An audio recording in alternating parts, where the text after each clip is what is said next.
In the year 2525, if man is still alive. Hello and welcome to Off the Shelf Reviews.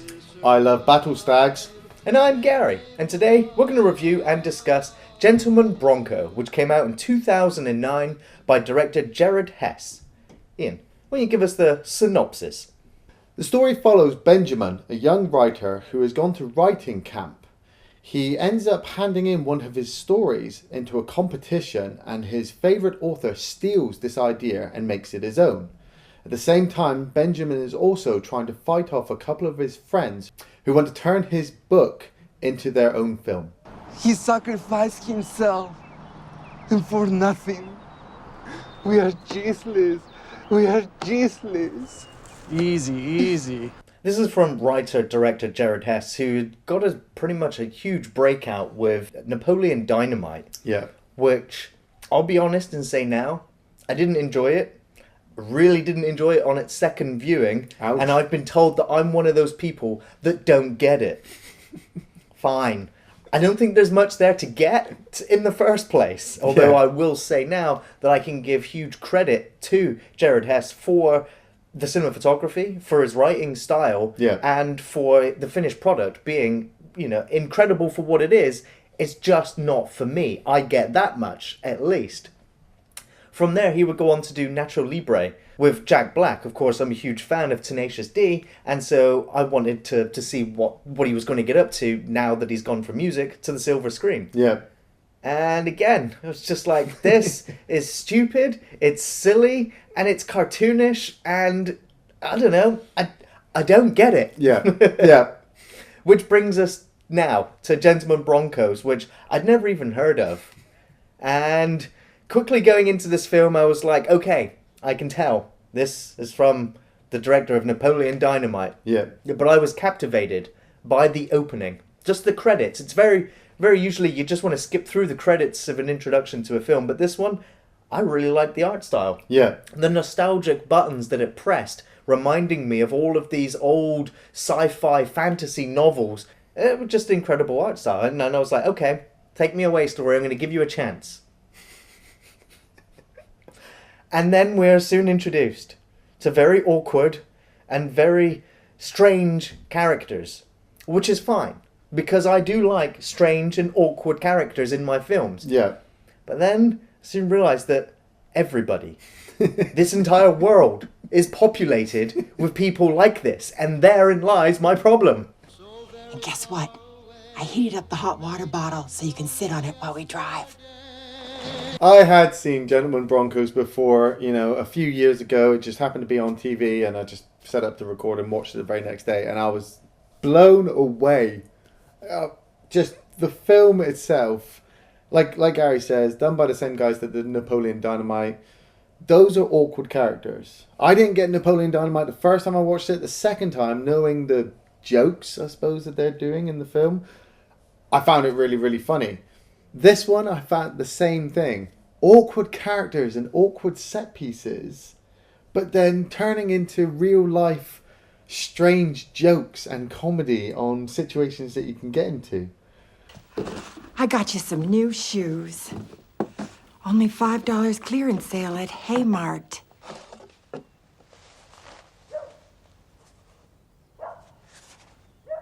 These are girl shoes, Mom. Well, straight away, I was just like, well, most of these characters feel like zombies.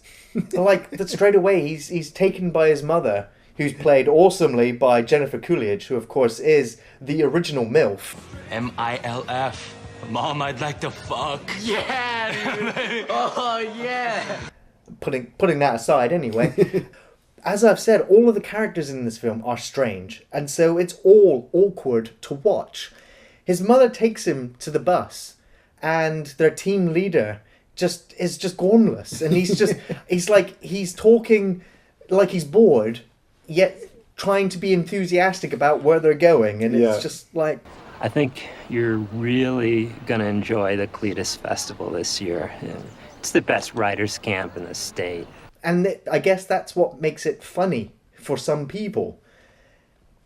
Anyway, he gets onto the bus and they eventually stop somewhere for food. And, you know, I'm kind of sympathetic to him because, you know, not all the kids on the bus can eat at this restaurant or just don't have enough money for food. And his mother's packed him his own lunch.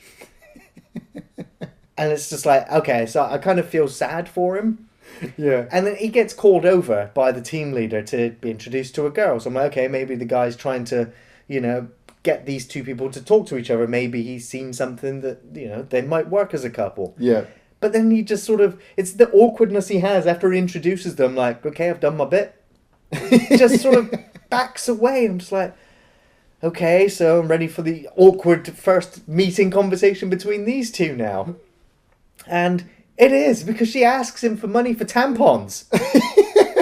And I'm just sat there and I'm like, you are going to be played for a sucker.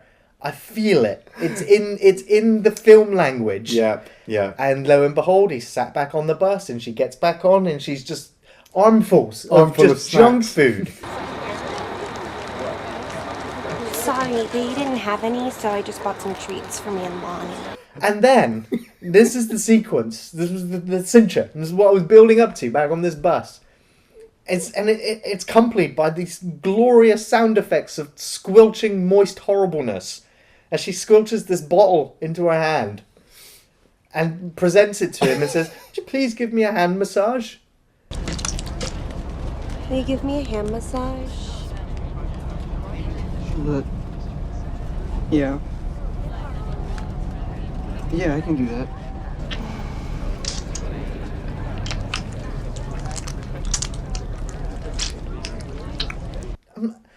But then her friend, who is sat right next to her, starts making these noises in her ear. And I'm like, I'm waiting for the punchline. I'm waiting for the joke.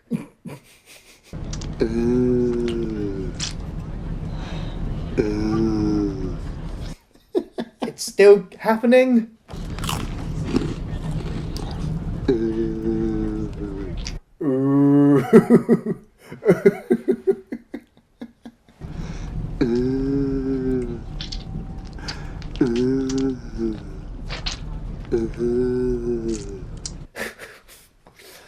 And from that moment onwards, I was just like, okay, I know what this film is. This is Napoleon Dynamite 2. And I don't get it. The way this comedy comes across, it just comes across so socially awkward, but at the same time slightly realistic. The fact that they come from Benjamin, I get the feeling, it's never fully explained, but he comes from this small town America. You know, his dad has died and he always saw his dad as a hero. So it's just him and his mum. So they've got this close relationship. They go to church, you know, and the only outlet he's got is his stories. So the reality of the stealing of his story is there. And yes, all the other characters around it are just really, really awkward.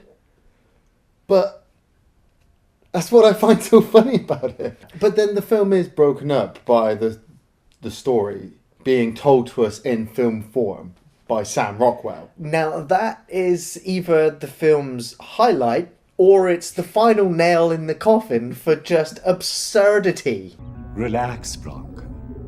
This will ease the pain.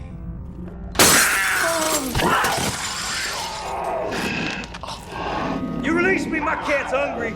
And yes, I did get a few laughs because Sam Rockwell has cemented for me as one of the finest actors in film. And so seeing him brilliantly portray Bronco before having to then flip and then play this gender-bending version of the same character was brilliant. Oh my holy crap. And it works because it's in very small doses, intercut throughout the rest of the film. Yeah. So, you know, all of Sam Rockwell's performances and sequences in the film probably only make up about 10 minutes of this hour and a half runtime. And I would say that, yes, those bits are the saving grace because it is the film's chance to just boldly go into absolute surreal sort of nature while at the same time paying respects and homaging all of those book covers from all of those early sci-fi fantasy tales. Yeah. Which I do kind of get a kick out of it, but you soon come crashing back to reality, and we have to follow this very tried and tested, formulaic story about a guy who's been picked on and ripped off by everybody around him. Cue montage. The world is closing in. Did you ever think that we could be so close, like brothers? The future's in the air, can feel it everywhere. But the awkward situations just mount more and more. I mean, we've already got Dr. Ronald Chevalier, played by Jemaine Clement, who, you know, most of you should recognise him from Flight of the Conchords. And I'm a fan of Flight of the Conchords, but I also found a lot of their comedy awkward and unsettling. Yeah. Now, here's why. It's because for the 25, 30 minutes of an episode is fine. It's encapsulated. It's a small dose of it. Yeah. When you stretch it out for a feature movie, that's when it becomes irritating. See, now for you, it becomes irritating. For me, it just cemented for me that Jemaine Clement was a competent actor. He could take a character and sustain. For me, he could sustain this character all the way through. Like I said, I've seen this film a few times, and I always find his voice off-putting, his mannerisms off-putting, and the fact that he is the big villain all the way through, it tag teams along, it matches up for him. The fact that he's this struggling author who doesn't want to steal his fans' idea, and he's forced into a position to use this, you know, aspiring writer's idea. Yeah, and so we're just given his motivation as the villain for the film. For me, the comedy was there. The comedy was always there. Like I said, in the reality of it, it's got this really deep, heartfelt story of, you know, a guy rising above being bullied. But told by Michael Angarano, I only saw him once before in Red State. He did make Red State quite believable for me, so giving him this chance in Gentlemen Broncos kept me going just enough so that I could get to the crazy ass scenes with Sam Rockwell. I could come back with Lonnie and his awkward moments on screen. You know, just the different designs they tried to put onto the Yeast Lord story. You got Brutus and Bronco being played, like you said, by Sam Rockwell. Amazingly done. I love this film. Let's blow on it. You blow first.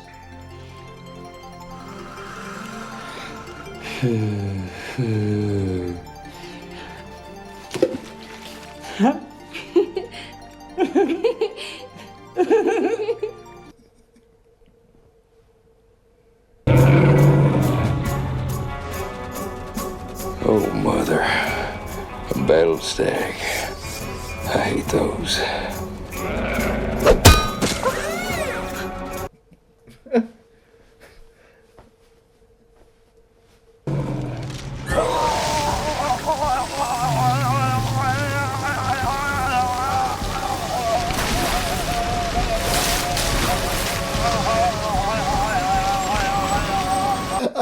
That is one scene I got to talk about, actually. Benjamin's mum brings back Dusty, who is the church's form of guardian angel to look after Benjamin. And Dusty brings into the house a snake. So while there is this awkward situation going on where the mum is explaining Dusty's role in the house, the snake then does shit all down Dusty's shoulder. Oh my word! Well, at least I learned something new today. Snakes get diarrhea shits too. And I don't know what it is. Like I said, the weird situational humour that they come to. Like, you wouldn't expect that in the film. Why would he have the snake? Is he just trying to show it off? You know, is it his own pet? Didn't he know it was going to shit all over him? Well, the whole dynamic nature of the fact that this mother's so worried about her son not having any friends that she gets this guy from the church help group to come over and sit with him. and they sit there and they tip darts in feces and try to kill cats. Yeah, inadvertently he hits his own mother.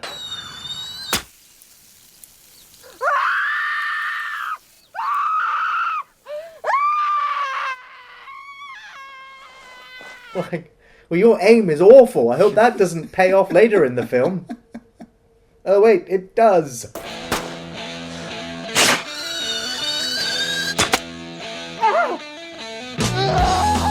This film is a vapid expanse of just stupid, silly, idiotic, moronic sequences, one after the other.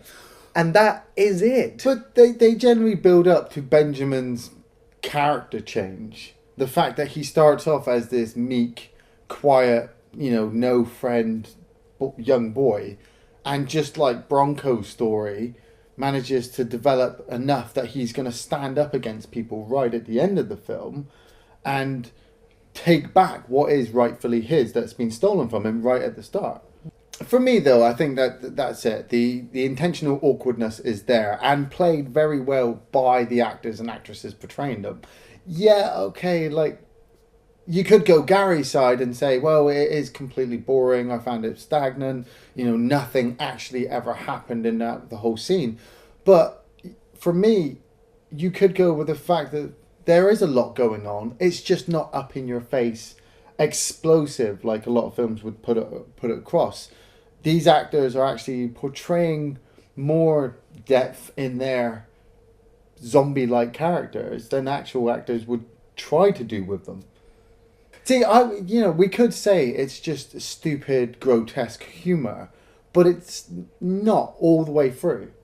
Some of the scenes, like I said, with Dr. Chevalier, his aren't grotesque, his aren't just awkward. Yeah, okay, his voice can be a bit irritating. Hello. But he is the big villain of the film, and so you are supposed to hate them. The awkwardness with Lonnie and Tabitha, you're questioning all the way through. Are they in a relationship and she's secretly cheating on Benjamin behind his back? But then you don't even see any relationship development from them. You do see some with Dusty and Benjamin's mum.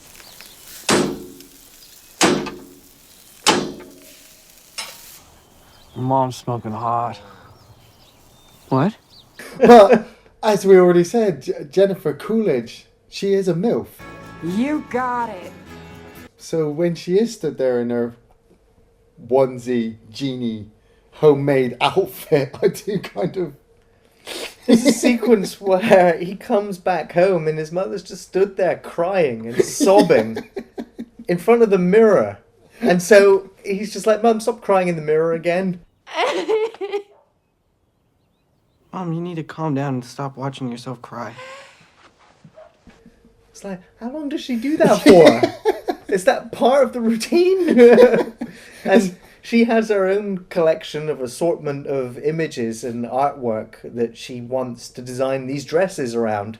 And so you kind of go, oh, okay, so the son is also just like the mother, and the fact that they're collecting these things and just keeping them to themselves, not really showing them to the world. Yeah. And that is, what the emphasis on this film is about getting your work out into the world and not keeping it secret and not being a recluse, but actually coming out of your shell. And and whether you're freakish or garish or awkward, so what? Somebody else might actually be the same way and enjoy it too. Yeah. And so he gets ripped off by selling his film or the film rights to his book to his friends, and they make a mockery of it and make all the changes and bastardize it, which I think is a fair commentary on the writers, which is why we have writers guilds and strikes, because of course they don't like seeing their work taken. Yeah. And then the director goes, nah, don't like that. We're just going to change it on the fly. And then the writer's just like, but you've bastardized my work. You don't see the vision. Yeah. And so I can understand that aspect of the film. That commentary it's kind of there. It's not in your face. Oh my gosh, Lonnie, I think all the changes you made to the script are so much better than the original. I mean, this will be one of the few movies out there that is actually way better than the book. And then, of course, he gets ripped off as well. And, of course, there is a hell of a lot of plagiarism in Hollywood and in everything, which is why copyright has gone mental this last sort of 10 years. And so, yeah, you know, the commentary on that, plagiarism and fighting for your rights. Yes, I don't know what we can do. Can we sue them? Can we crush them in the press? It's like working with an extension of myself. I know, but if there's one thing I can't stand, it's plagiarism. It just serves for more gags and more humour and more silliness. And, you know, thankfully we get a few cutaways of Sam Rockwell doing something even more bizarre and stupid than you could have actually imagined him doing.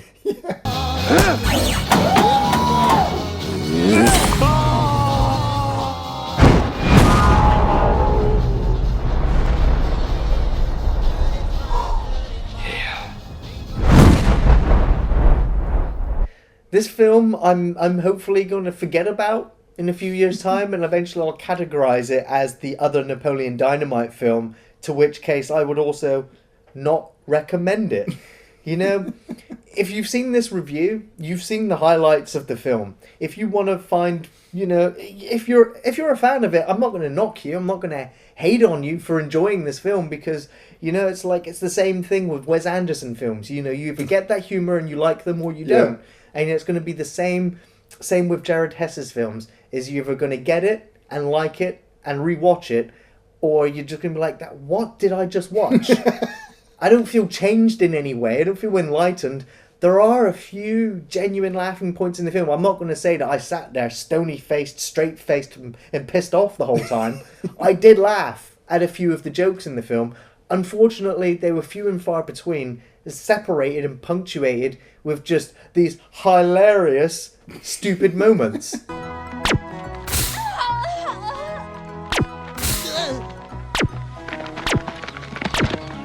One of the laser hits my boobs.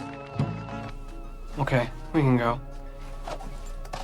I have loads of favourite scenes. I mean, the film itself, for me, like Gary said, you're either going to like it or not if you're a fan of Napoleon Dynamite and things like that. The scenes are awkward, but really funny in the context of what they're being told. The whole hand lotion massage sequence on the bus, it had been awkward all the way building up to that. Now we're getting hand massages and Lonnie doing that weird noise in that girl's ear.